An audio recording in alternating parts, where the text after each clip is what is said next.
Every time my wife came back from a mission, she would give me a sum of money. She always handed me cash. The first time it was $50,000.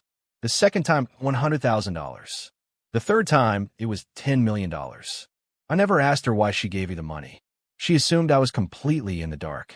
But what she didn't know was that I had secretly become her team's intelligence analyst.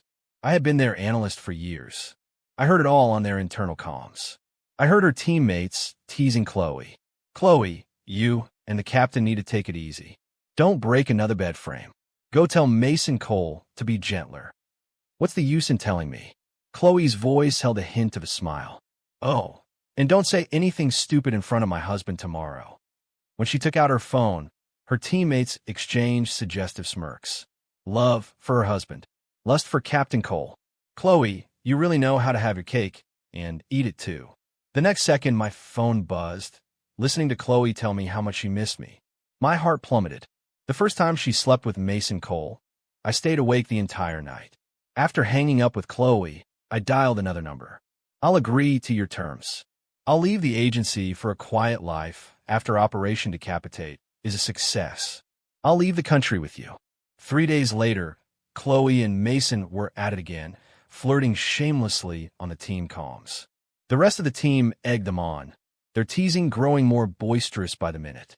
I sat there frozen, my heart a stone in my stomach. Mason Cole had joined the Special Operations team 3 months ago. During one mission, he was drugged, and Chloe volunteered to help, disappearing into his room. 3 days and nights later, Mason emerged from the room looking utterly satisfied, with a beet-red Chloe trailing behind him. Afterward, with Chloe's enthusiastic backing, Mason was promoted to team captain. On every mission, they were inseparable, sharing a room every single night. I had known all of this for a while, but today the pain was still sharp. With trembling hands, I pulled up the surveillance feed from Chloe's room. It took them 4 or 5 hours to finally finish. She headed for the bathroom, and when Mason tried to follow, she shut the door in his face without a second thought. "Stay away from me. I'm going home, and I don't want my husband smelling another man on me." Mason's voice was dejected. "I faced death with you, and I still can't compare to that useless husband of yours." Chloe grabbed his collar, planted a suggestive kiss on him, but her words were merciless. "The only man I love is my husband. Stop clinging to me. It's not a good look. Don't forget our arrangement. We're just sleeping together. Nothing more." Mason pulled her into a tight embrace. "I've changed my mind. I want all of you." Chloe was unfazed, applying her makeup with a detached look. "I promised Ethan I'd spend quality time with him after this mission." She walked out without a backward glance. When Chloe got home, I was on the couch reading a book. She wore the light, fresh perfume I had picked out for her, a scent that now served as an accessory to her betrayal. But as she leaned in, I could still catch the faint, lingering scent of Mason on her. No matter how hard she scrubbed, the stain of another man was on her, and it would never wash clean. She straddled my lap, her hands sliding under my shirt, her intentions obvious. "Honey, what if I had a baby for you?" When her warm breath ghosted across my cheek, I couldn't pretend anymore. I gently pushed her away and bolted for the bathroom. I scrubbed every inch of skin she had touched until it was raw, finally slumping against the wall, drained of strength. After a long while, I emerged from the bathroom, my expression carefully neutral. "When's your next mission?" I asked, feigning concern. "There's a major op in 3 days." She paused, a note of apology in her voice. "Honey, I'm so sorry. It's our anniversary, but I can't be here." I managed to smile. "It's fine. Just try to get back as soon as you can. I'll have a gift waiting for you." Chloe's smile was genuine. "I'll be back the second it's over. I can't wait to see what surprise you have for me." I turned away and the smile vanished from my face. "Will you be surprised when you see my dead body?" The next morning, Chloe's wandering hands finally roused me from sleep. "Honey, the team's having dinner at the HQ cafeteria tonight. I want you to come, but first, I pretended not to catch her meaning and headed straight for the shower. A flicker of surprise crossed Chloe's face. That evening, I cleared security at headquarters under my civilian credentials. As soon as I walked into the dining hall, I could hear the team chatting away. "Is the analyst skipping out again?" The guy's a ghost. Totally MIA. We've been working with him for years, and I've never even seen his face. All I know is he's a young guy. If you ask me, the analyst has a thing for Chloe. He always sends the intel to her first. I looked down. They weren't wrong. The only reason I was involved in any of this was for Chloe. She was determined to be an agent, and I couldn't bring myself to stand in the way of her dream. So, I decided to watch over her from the shadows. I accepted the agency's offer on one condition. Any relevant intel I found would go to Chloe's team first, which is how I found out about her affair the moment it began. My expression must have soured because Chloe thought I was angry and immediately snapped at her teammates. "What are you all rambling about seeing Chloe?" The agents shot up from their chairs, their expressions tense. "Ethan, Chloe, you made it.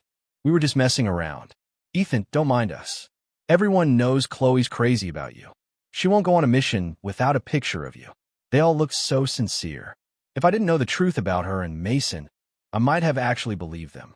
Mason Cole rose slowly from his seat in the corner, a smug look on his face. "Ethan, I've heard so much about you." Our eyes met, and the hostility in his was unmistakable.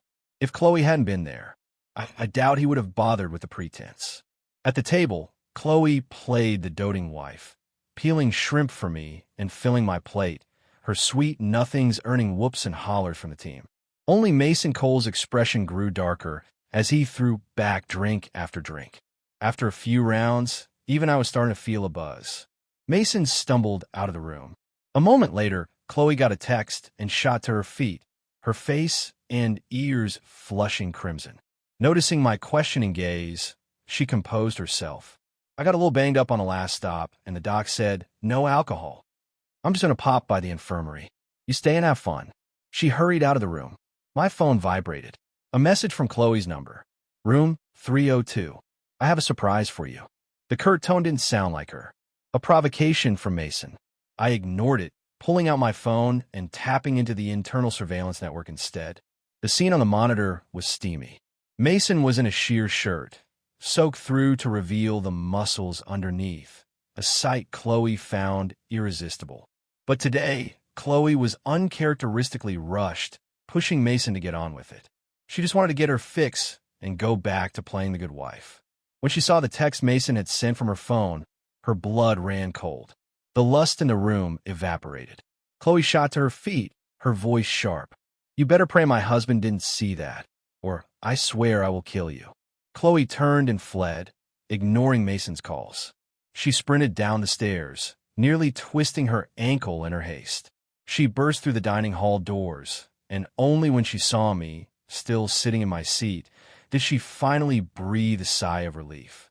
She threw herself into my arms, breathless. "Honey, you didn't see that message, did you?" I smiled and shook my head. "My phone died." "What was it? Anything important?" Chloe relaxed completely, her voice dripping with honey. "Having you here with me is all that matters." The other agents started teasing her. "Wow, Chloe, the Ice Queen is melting. You have no idea, Ethan. Chloe's the toughest person on the team. But look at her now. So soft." A late arriving Mason smirked. With Ethan around, Chloe's a completely different person. He raised his glass to me. "Ethan, you better take good care of her. A lot of guys at the agency have their eye on Chloe." I played along. "Oh, really? Who else is interested in my wife?" Mason raised an eyebrow. "Someone on our very own team, for starters." Chloe's face fell. She forced a smile. "Don't be ridiculous." Honey, he's just kidding." After a sharp glare from Chloe, Mason reluctantly added, "Yeah, Ethan, just messing with you. Don't take it seriously." From his tone, it was obvious he wanted me to do exactly that. Afraid Mason would say something else, Chloe grabbed my arm and pulled me toward the exit. As we left, I caught Mason's challenging stare. The mood in the car on the way home was tense. I gave short, non-committal answers to everything Chloe said. Later in bed, as she pressed her body against my back, I spoke softly. "Honey, you smell like someone else. It's strange. I feel like I've smelled that cologne somewhere before." Chloe shot out of bed and backed away toward the bathroom. "It's probably just the antiseptic from the infirmary," she said, flustered. "I'm going to take a shower. Don't wait up." Listening to the shower run, I closed my eyes and thought, 2 more days and this will all be over. I woke up around noon the next day to Chloe entering the room, smelling of a home-cooked meal. Honey, time to get up and eat. The table was laden with an incredible spread. Chloe watched me eat, a look of pure contentment on her face. I'm staying home with you all day. I'm not going anywhere. I wish I could stay by your side forever, never leaving for a second. And for the rest of the afternoon, she was true to her word, sticking to me like glue. She ignored her phone even as it buzzed again and again. She made me watch cheesy rom-coms and play video games with her, just like we used to. But I knew we could never go back. As evening fell, the doorbell rang. Chloe went to get it. Who could that be at this hour? What are you doing here? The last part was directed at the person on our doorstep. After a moment of silence, I heard Mason's low voice. I'm in a tight spot. Aren't you going to invite me in? When Mason saw me, he gave an apologetic smile. Ethan, sorry to impose. There was an issue with my hotel, and I remembered Chloe mentioning you had a spare room. I hope you don't mind me showing up like this. I glanced at a tense-looking Chloe, then nodded. I made an excuse about finding him some pajamas, leaving Chloe to show him to the guest room. Once she thought I was back upstairs in the bedroom, Chloe grabbed Mason's arm. Are you insane? What the hell are you doing here? Mason pulled her into a tight hug, his voice laced with a pathetic whine. I missed you, and I missed our baby. Chloe scoffed. Shut your mouth. This baby is my husband's. Do you understand me? Mason ignored her, lowering his head to kiss her forcefully. Maybe it was seeing our wedding photos on the wall, but Mason wouldn't let her go, kissing her for a solid 10 minutes. With the last of her willpower, Chloe pushed him away. My husband is upstairs. His lip was bleeding where she'd bitten him, but he just chuckled. Come find me after he's asleep. The master bedroom is on the second floor. You won't hear a thing from downstairs. Well, I heard the guest room fall silent. I knocked and went in. Captain Cole, Chloe bought these for me a while back. I've never worn them. Hope you don't mind. Mason took them, a delighted look on his face. Anything from Chloe is the best. Of course I don't mind. His eyes were glued to her, his desire undisguised. Chloe practically shoved me out of the room as if she were escaping. That night, after she was sure I was asleep, Chloe slipped out of our bedroom. She went to him right under my nose. In our home, I bet that made it even more thrilling for her. The moment the door clicked shut, my eyes snapped open. I could hear them in the guest room from midnight until dawn. I sat up in bed the entire night, staring into the darkness. The floor was littered with empty cigarette packs. The thick smoke made me choke, and I coughed until tears streamed down my face. I didn't love her anymore, so why was I still crying over her? As the first rays of sunlight streamed into the room, I wiped away my tears and threw the cigarettes into the trash along with all the years of my love for her. By tomorrow, it would all be over. Before she left, Chloe gave me a lingering farewell. Honey, I'll make it up to you when this mission is over. Wait for me. She kissed me over and over, finally pulling away only when she was about to be late. As her car sped away, I headed for the roof. I had just boarded the helicopter when a delicate fragrance wafted over from beside me. The helicopter banked sharply, and she fell into my arms. It's not too late to back out, she said, her voice melodic. I helped her sit up straight, then closed my eyes. Director Ava, you're unusually chatty today. As the AY's only female director, she had a reputation for being an ice queen. But now, her silvery laugh echoed through the confined space of the helicopter. As we neared the destination, her voice grew serious. Operation Decapitate is critical. If we succeed, we'll dismantle the entire cartel network on the Arizona border. The director wanted you on command, but you insisted on being the bait. Your safety is the priority today. Understand? I nodded, geared up, and jumped. But the moment I stepped into the prearranged field command post, I knew something was wrong. The third technician on the left was a plant. His keyboard strokes were all wrong. I turned to run, but a needle plunged into my neck. Before I blacked out, I heard a voice say, "We finally got him." The great analyst informed the boss, "We have him." When my GPS tracker finally stopped moving, the team locked and loaded. Chloe sounded confused. The coordinates are this precise. I thought all our previous inside men were dead. Director Ava's voice cut through the comms, crisp and clear. It's our analyst. He got inside and sent the signal out at great risk. Today's mission is to destroy their base and rescue him. That's an order from the top and a personal request from me. Chloe chuckled. Sounds like this analyst is pretty important to you, Director. I've been in love with him for years.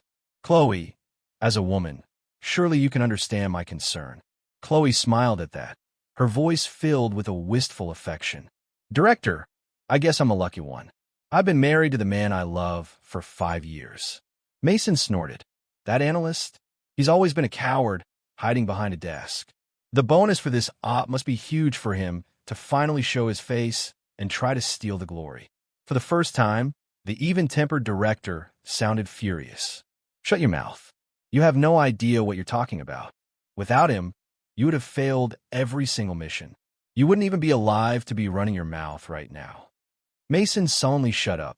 The team moved swiftly toward the target under the cover of darkness. The assault on the perimeter went off without a hitch. When Mason and Chloe's team stormed the warehouse, they saw the cartel leader slumped in a chair on the second-floor landing, barely breathing. Next to him was a man bound and gagged. The light was too dim for her to make out the man's face, but a strange sense of familiarity washed over her. Before she could process the feeling, Mason cried out and collapsed. I'm hit in my leg. The bullet went straight through. Through the hail of gunfire, I watched Chloe cradle a panicked Mason in her arms. There was a sob in Chloe's voice. I can see Bone. It's bad. We need to get him out of here now. Mason's voice was a low groan. Just blow the whole place up. Chloe, if we wait any longer, I could lose my leg. I'm afraid I won't be able to marry you. The other agents hesitated. We can't, Captain. Orders are to take the leader alive, and the analyst is still in there. Mason's moans of pain drowned them out. I'm your captain. Am I less important than some desk jockey? In that moment, all eyes turned to Chloe, the most senior agent on the team. Chloe glanced one last time toward the second floor. The analyst had always been good to her, feeding her intel that had led to major successes, but Mason looked like he was in agony. Gunfire still raged outside. In the end, the analyst's professional help couldn't compete with the passion she shared with Mason. Besides, if the analyst made it out alive, he'd get all the credit for the mission's success. Chloe made her decision. She grabbed one of her agents by the collar. The perimeter is secure. We're not wasting any more time here. Toss a grenade up there. We'll say the cartel set it off themselves. Now move it. Chloe struggled to help Mason to his feet and turned to leave. But as the grenade flew through the air, something made her look back one last time. The flash from the explosion lit up the face of the bound man. I looked right at Chloe and gave her a smile of utter despair. Chloe's eyes flew wide open. The force of the blast knocked me unconscious. When I came to, I was in the infirmary, already patched up. Director Ava, who had pulled me from the wreckage, finally let out a quiet sigh of relief. Her voice was cold, as if she was still mad at me. A mild concussion and some deep abrasions on your arm, but you'll make a full recovery. You cheated death. Guess you're destined for better things. I clutched my bandages and managed a weak smile. After all these years, she was still so bad at showing she cared. I closed my eyes, listening as Ava reported the mission's success to her superiors. Everything that happened today was part of a setup. In fact, the setup had been in motion since the day Mason Cole joined the team. Mason was a mole sent by the enemy. What no one in the agency's upper ranks could believe was how easily Chloe fell for such a simple honey trap. She professed her love for me, yet she could crawl into another man's bed without a shred of guilt just to scratch his itch. If that was the case, then our 5-year marriage was meaningless. And so, Chloe became a pawn in our game, playing her part perfectly. We used her relationship with Mason to feed his organization a steady stream of misinformation, leading them straight into our trap. Today, the moment I stepped into that compromised command post, Operation Decapitate truly began. The assault on the perimeter was just a diversion designed to get me into their central command, so I could transmit their exact location. When Chloe's team stormed the warehouse, the leader was already critically wounded because I had already taken him out myself. But only a few of us at the top knew the truth. The agency's official story would be that Chloe gave the order to kill the leader, protecting my identity and shielding me from any retaliation. While we were planning this, Chloe's eyes were cold. It's an honor for her to take the fall for you. If she weren't useful, I'd have put a bullet in her myself. The original plan was for me to walk away clean, tell Chloe everything, and ask her to forgive me for the deception. 3 days ago, I changed the plan. I would die in that explosion, and then I would leave everything behind and finally be free. The shock wave from the grenade knocked Chloe off her feet. She scrambled up, trying to rush into the inferno, but it was too late. The grenade had gone off. I was already dead. The memory of my final smile made Chloe's heart feel like it was being torn apart. She clawed frantically at the debris, her fingers raw and bleeding, her body shaking uncontrollably, but she refused to stop. She kept muttering to herself, trying to convince herself. It can't be. How could Ethan be here? I must have been mistaken. It was just someone who looked like him. Mason tried to comfort her, to hold her, but she shoved him to the ground. If it wasn't for you, I never would have given that order. Chloe staggered to her feet, her eyes bloodshot. Anyone who knew her recognized the look. It meant she was about to kill someone. Her hand went to her sidearm. The barrel now pointed squarely at Mason. Just as she was about to pull the trigger, a syringe plunged into her neck. One dose of the powerful sedative had no effect. A second, then a third. Finally, she swayed and collapsed. Director Ava gave a cool, dismissive wave. Get her out of here. I'll handle the cleanup. Chloe woke up 2 days later in the infirmary. Seeing her dazed expression, a nurse smiled. Ms. Hayes, how are you feeling? I hear congratulations are in order for a successful mission. Chloe managed a weak smile in response, but it froze on her face a second later. A successful mission. The memories came flooding back. The grenade, the man who looked just like me, the explosion. A violent tremor ran through her entire body. No, it couldn't have been Ethan. He had to be at home reading a book or working on his laptop. She fumbled frantically for her phone. My phone? I have to call my husband. Just then, a pair of black high-heeled boots stepped into the room. It was Director Ava. Her voice was like ice. So, the hero is awake. What's with all the hysterics? You're the one who gave the order to throw the grenade. Remember, those few words hit Chloe with the force of a physical blow, and she crumbled. She collapsed to the floor, all strength gone. You were supposed to protect him. You told me my husband was safe. Why was he there? Ava slowly pulled off her gloves and slapped them across Chloe's face. Ethan was the teammate you ordered killed. He was the analyst. 10 years ago, Ethan was one of the best hackers in the country. The director tried to recruit him for years, but he always refused. He finally agreed a few years ago for you, and 3 days ago, he volunteered to be the bait for Operation Decapitate. Do you remember what happened 3 days ago? Chloe froze, the color draining from her face. That was the night she'd spent with Mason. It had even come up on the team comms. Chloe, you and the captain need to take it easy. Don't break another bed frame. The captain was wounded too tight. I was just helping him blow off some steam. Don't say anything stupid in front of my husband, and the analyst had been listening the whole time. The realization hit Chloe like a bolt of lightning. Wait, it wasn't just that one time. The analyst was assigned by the director and had the highest level of clearance. He could access any and all surveillance footage. Chloe gasped for breath as if she were suffocating. Her hands began to shake. I want to see the analyst's activity log. The director nodded and gestured for a guard to bring her a tablet. With a trembling hand, Chloe scrolled through the log. 2 days ago, room 302, logged in at 1327. Viewing duration, 1 hour 20 minutes. 3 days ago, her room logged in at 1722. Viewing duration, 3 hours 50 minutes. 1 week ago, the abandoned training facility logged in at 2231. Viewing duration, 2 hours. Every single one of those times, she had been with Mason.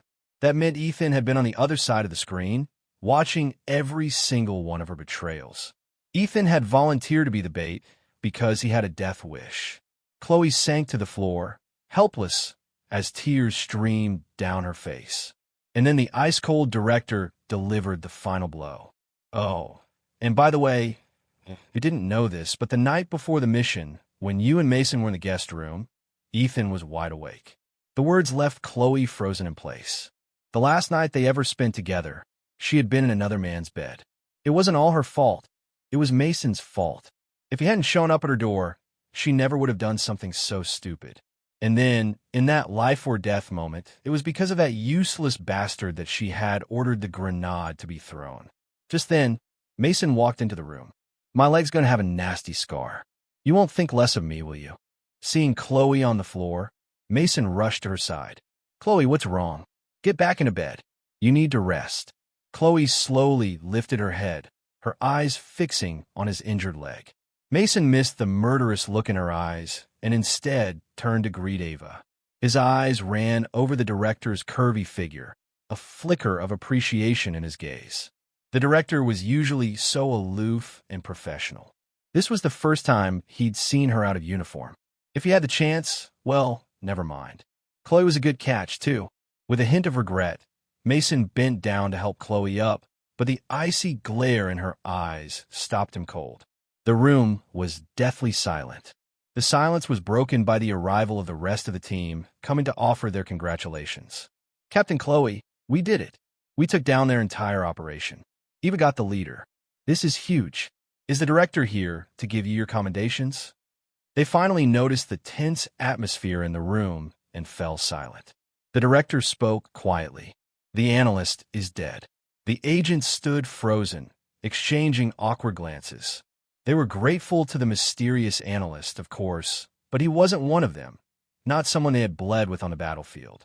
But the news seemed to have hit the director and Chloe especially hard. Mason scoffed. What's the big deal? Without us on the front lines, his intel is just useless paper. He's dead, so what?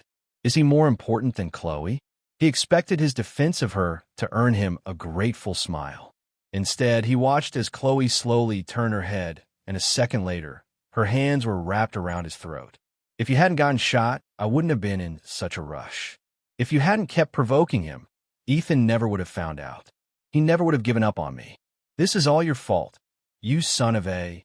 The other agents scrambled to pull them apart. From her outburst, they learned the shocking truth. Ethan was the analyst. It all clicked into place for the team. No wonder their squad always got the best intel first. They never would have guessed. Ava frowned impatiently, and the room immediately fell silent. She spoke, her voice cold. Our signals intelligence detected a transmission to the enemy, giving them the location of our field command post. The signal originated from inside the agency. I checked the device logs and found something interesting. No one noticed Mason's body go rigid. He tried to slip away, but the guards grabbed him by the shoulders. Mr. Cole, perhaps you could explain this? Chloe herself conducted Mason's interrogation. As she inflicted various tortures on him, the image of my dying smile played over and over in her mind. Her love for me had twisted into a bottomless rage, and she unleashed all of it on Mason. He passed out repeatedly, only for her to mercilessly revive him for the next round of agony. Within a few hours, Mason had told her everything. They sent me, but Chloe, what I feel for you is real. I really fell in love with you. They promised me that after this mission, they'd let me go. Let's be together. I did it all for you. Chloe laughed coldly. Who the hell do you think you are? I have a husband. You think you have a right to be with me? If it weren't for you, Ethan never would have volunteered for that suicide mission. This is all because of you, you bastard. Chloe's gaze dropped to his leg. Right? This was the leg you were crying about, wasn't it? A moment later, a horrific scream tore from Mason's throat. His leg was completely shattered. Mason groaned in agony. I'm the father of your child. She looked at him with pure disgust. I'm getting rid of this bastard child today. With that, she turned and walked out. The agency held a commendation ceremony, but its biggest hero, Chloe, was nowhere to be found. She was at home, drinking herself into a stupor, clutching one of my old suit jackets. The pain in her heart was unbearable. The day I died was our 5th wedding anniversary. I had promised her a surprise. She would never know what it was. No one blamed her, but she knew the truth. Even if she tore Mason limb from limb, it wouldn't change the fact that she was the one who had killed me. She stumbled through our empty house, searching for any trace of me she could find. Honey, don't be scared. I'm coming to join you. She smiled as she gathered all my belongings and brought them into the bedroom. My favorite records, my collection of books, every piece of me that was left. Honey, I'm bringing all your favorite things with me. You'll forgive me then, won't you? When everything was arranged just so, she smiled, satisfied. She armed the explosive, pulled the pin, and was about to press the detonator. But then, her eyes shot open. Where were Ethan's passport and driver's license? Meanwhile, I was on a beach in Brazil, soaking up the sun and enjoying the view of bikini-clad women strolling by. A second later, a shadow fell over me. It was Ava. She snatched the iced fruit juice out of my hand and replaced it with a cup of hot water. You're still recovering. Don't drink that garbage. I chuckled. I knew it was because another woman had brought me the juice, but I did as I was told, downing the hot water. Pleasant warmth spread through me. I settled into a more comfortable position on my lounge chair. My life at the agency already felt like it belonged to another lifetime.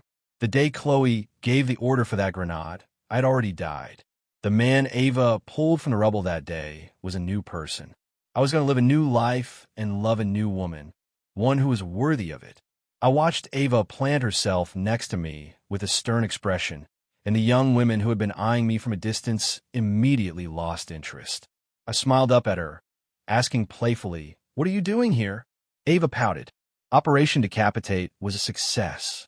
Doesn't the mission commander deserve a vacation? I said nonchalantly, "I thought you said a few of them got away. Shouldn't you be sending a team to track them down?" She shot me a playful glare and lay down on the lounge chair next to me. I have people for that. If I have to do everything myself, what's the point of having a team? She paused, a faint blush coloring her cheeks. My top priority right now is finding a husband. I pretended I hadn't heard her and feigned sleep. She laughed and gave me a light punch on the arm, sending a pleasant tingle through my chest. Ethan, you can't avoid this forever. The world went quiet, leaving only the sound of the gentle breeze and the crashing waves. Just as I was drifting off, Ava spoke again, her voice low. "I just got a message. It seems Chloe has figured out you're not dead." I kept my eyes closed. "Director Ava, I'm sure you can handle it." She snorted. "Of course I can." Reassured, I let myself fall asleep. For the past 6 months, she was the only person I could truly relax around. The only one who made me feel safe enough to sleep. Sometime later, in a state between sleep and wakefulness, I felt a warm body press against mine. A delicate perfume filled my senses, and a soft, curvy body snuggled against me, making my mouth go dry. When I heard the sound of her steady breathing, I opened my eyes and looked down at the woman in my arms. I wrapped my arm around her slender waist and gently brushed a strand of hair from her face. "When this is all over," I whispered, "I'll give you an answer." I woke to find that night had fallen. Someone was handing me a glass of water. I sighed. "Ava, do you have to be so stealthy all the time?" A soft voice answered, "It's me, honey." The lights flickered on, revealing Chloe standing at the foot of my bed. She stared at me, her eyes wide with the ecstatic joy of someone who has found what they thought was lost forever. "Honey, I knew you weren't dead. Can we go home now? I know I was wrong." She reached for my hand, but I pulled it away. Our marriage was over the day you started sleeping with Mason Cole. Chloe's words came out in a rush. "Honey, it was a setup. Mason was a mole. He was playing me the whole time." I raised an eyebrow. "And does that make it okay for you to cheat on me?" Chloe faltered. "Honey, I'm so sorry," she said, her voice thick with emotion. "I'll spend the rest of my life making it up to you. I promise." "Honey, I'm pregnant. It's your baby. Are you really going to let our child grow up without a father?" I laughed, a cold, harsh sound. "Chloe, do you really think I'm that stupid? You were away on a mission for 3 months. Whose baby is it? Really?" Her eyes filled with tears, and she threw herself into my arms. "Honey, I was wrong. I'll get rid of it. I swear we can have our own baby. Honey, you're the only one I've ever loved." That bastard Mason meant nothing to me. I tried to push her away, my face a mask of cold fury, but she clung to me. Just then, a low voice cut through the air. "Chloe, you cruel. Mason was standing on the balcony, a gun in his hand. Behind him were the cartel members who had escaped. The cartel's second-in-command stepped forward. "Long time no see, Ethan. A brilliant deception. If it weren't for Mason and Chloe here, we might have actually fallen for it." Chloe spun around, shielding me with her body. The second-in-command laughed at the sight. "Chloe, we have you to thank. If you hadn't let us write to him, we never would have found him." Chloe froze, the color draining from her face. I let out a dry, humorless laugh. "So, this is how much you love me." Chloe turned to me, her voice frantic. "Honey, I didn't mean to, Mason. You bastard. You leaked our encryption key." Mason was practically unhinged. "That's right. I did. I was willing to give up everything for you, but all you could think about was that loser, Ethan. What's so great about him? If you're going to be so heartless, then don't blame me for being cruel." But when the second-in-command handed him a gun, Mason hesitated. The second-in-command kicked him. "Hurry up. The agency could be here any second. Didn't you say you wanted to be the one to get revenge?" Mason held the gun, his eyes a mixture of anguish and indecision. "Shoot," the second-in-command hissed. "I heard that Director Ava is here too. If she finds us, we're done for." With trembling hands, Mason raised the gun and aimed it at Chloe. A shot rang out, but it wasn't Chloe or me who fell. It was Mason. A calm voice drifted in from the doorway. "It's been a while, hasn't it? Unlucky for you. I've already found you." Ava had shot the gun right out of Mason's hand. He lay on the ground, moaning in pain, but no one paid him any mind. Ava, the second-in-command, and I were locked in a tense standoff. The tables had turned. "How did you know?" the second-in-command asked, his voice tight with frustration. Ava glanced at Chloe. "Ethan and I have been waiting for this day, ever since we learned you turned traitor. I have to say, Chloe, I'm not impressed. It took you over 6 months to track him down." Chloe stared at me in disbelief. "Ethan, you mean this whole time you've been with her? Watching me suffer?" I met her gaze, my expression cold. Ava answered for me. "Of course, otherwise you would have been discharged for insubordination months ago." Chloe screamed. "How could you watch me fall apart with another woman by your side? After everything I went through for you, all the pain I was in, you knew and you just watched." I scoffed. "Chloe, your lover is bleeding out on the floor. You have no right to question me." Searchlights flooded the room, and the thumping of helicopter blades overhead signaled that backup was ready to provide fire support. Seeing that he was surrounded, the second-in-command made a desperate move. He drew a pistol from his waistband and aimed it at me in a flash. Ava's eyes widened. She lunged toward me, but she was too late. The bullet was already on its way. At the last second, Chloe threw herself in front of me, taking the bullet right between the eyes. Her eyes were wide, as if there were 1,000 things she still wanted to say, but she would never get the chance. Enraged, Ava riddled the second-in-command with bullets. She rushed to my side, her eyes scanning me for any injuries. I shook my head, then looked down at Chloe, my emotions a tangled mess. She wasn't breathing. I never thought that in the end, she would be the one to save me. Mason was now unconscious on the floor. When he woke up, he would face the harshest punishment the agency could deliver. Medics rushed in and loaded me onto a stretcher. Ava hovered over them, anxiously instructing them to give me a full workup. No one at the agency had ever seen the unflappable director, Ava, so flustered. I almost smiled. Ava took my hand. Hers was ice cold. She had clearly been terrified.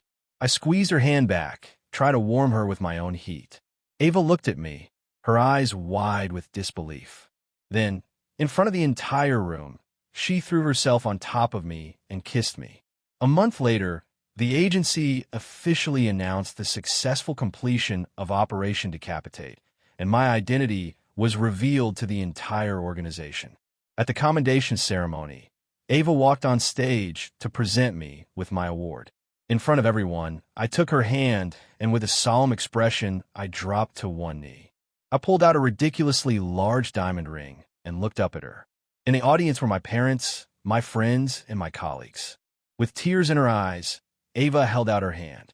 The cheers from the audience were deafening. I stood up, pulled her into my arms, and gave her a long, passionate kiss. For the rest of our lives, we would face whatever came our way.